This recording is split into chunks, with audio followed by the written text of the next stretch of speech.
Motivation and pressure are naturally present in the world. The dog naturally wants to get some things and avoid other things. And the dog is constantly responding to pressure that's in the environment, whether it's the presence of a squirrel or a loud noise. In our context as dog walkers, we can intentionally draw on these concepts of motivation and pressure to shape a dog's behavior. As dog walkers, our role is to guide the dog to get some things and avoid other things in order to produce safer, more fulfilling services and happy, confident dogs. Motivation is not something a handler applies to a dog or does to the dog. It's more of a conversation the handler is having with the dog where they're giving each other feedback. Dogs are motivated by pressure, which can be pressure to get something or pressure to avoid something. And we're talking about pressure to avoid something. There are two elements to it. One is teaching the dog that they can turn the pressure off, which really helps a dog feel in control of their environment, reduces superstition, and helps build their confidence. The technique of teaching the dog how to turn the pressure off is called escape training. It's basically negative reinforcement. You apply pressure, or a pressure occurs naturally, and then when they do what you want, you release the pressure. Pressure comes up naturally in our day-to-day interactions.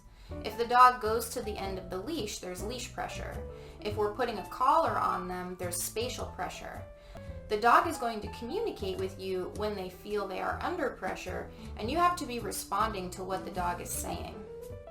Be clear when turning the pressure off so they can understand that they have that power and that they caused the pressure to turn off with their good behavior. Another way of using pressure is through avoidance training, which is where the dog wants to avoid the pressure altogether so they control their behavior accordingly. Teaching a dog avoidance on a particular instruction or expectation is best done after a lot of prep work. So take, for example, the concept of teaching a dog to walk in heel position. Ideally, the dog has been through some positive reinforcement on going into and staying in the heel position. They've gotten a lot of rewards in that position. They've also been through some negative reinforcement or escape training on heeling, probably by teaching them to yield to leash pressure, and they have a pretty good idea of those concepts. Avoidance for heel position would then be teaching them to avoid crossing the heel boundary line by doing a pop on the leash.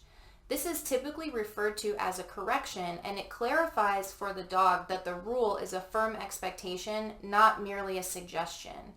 You want to do all that prep because if it's confusing to the dog on why they're getting corrected, then the dog can become superstitious. Preventing superstition is all about repetition and clarification. If pressure is used clearly, then the dog will make better choices because they'll have a clear understanding of their options. They'll know that they can make this choice, do this behavior, and this consequence will happen. And they know options for other behaviors they could do to get different results if they're trying to avoid something from happening. They're going to do the thing that is most opportunistic for their preferences.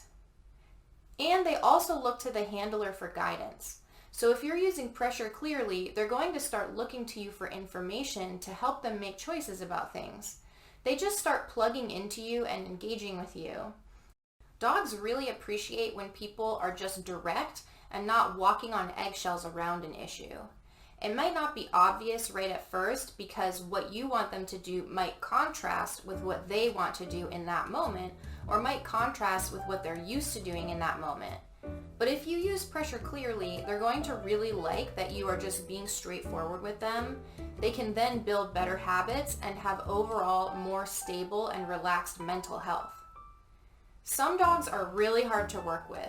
And when people are like, oh, please, will you do this thing? I love you, and I want you to listen to me. What's wrong with our relationship? How can I make you happy? Dogs hate that. So they want you to just be direct about it. Don't do this. Do this. Don't pull me. Do sit. Thank you. Great job. Reward. It strengthens your relationship. They actually think you're competent at what you're doing. Another way it strengthens your relationship is because dogs are more interested in you because you have something to say to them. You're communicating with them in their language. You can teach them something and you're interesting and intriguing. Many dogs are aloof. They've barely ever been taught anything. They're not used to thinking. They've kind of become resigned to growing and learning. With these dogs, I've seen it so many times where once they start to learn something, it lights them up and they're excited. When they figure out that they can get you to do stuff, to teach them stuff, it changes their whole mindset and gets them excited and interested in you. There are 4 kinds of pressure. Resource pressure, which would be a dog working for a resource, such as a toy or food.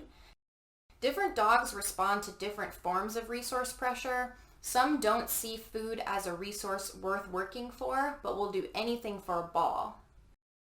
Physical pressure, which is leash pressure or touching their body. With physical pressure, a dog's natural tendency is to push into it. So you have to teach them to go with the pressure, not into it. Part of that is clearly releasing the pressure when they move with it.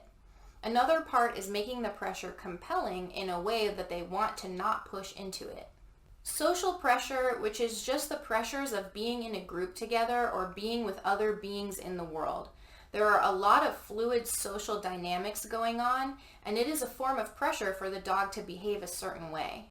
And spatial pressure, which is how dogs and humans take up space to get the dog to move or perform a behavior. Spatial pressure is one that dogs tend to notice about humans a lot more than humans notice about themselves. Humans tend to accidentally apply spatial pressure to dogs a lot without meaning to, which can create unnecessary tension in the relationship. Spatial pressure will naturally come up, like in putting on a collar, so the point isn't to always avoid it, but moving through it intentionally can be a big asset in speaking the dog's language and the dog trusting you. If this video helped you, please like and subscribe. Every single vote of confidence makes a big difference. Share it with other dog walkers. Also, check out our Patreon where you can sign up for even more course materials and plug in to a supportive community of skilled professional dog walkers and Canine Cred fans. Even a pledge of $1 on Patreon does a lot to help Canine Cred in its mission to empower dog walkers with skills and knowledge so they can be fulfilled in their work.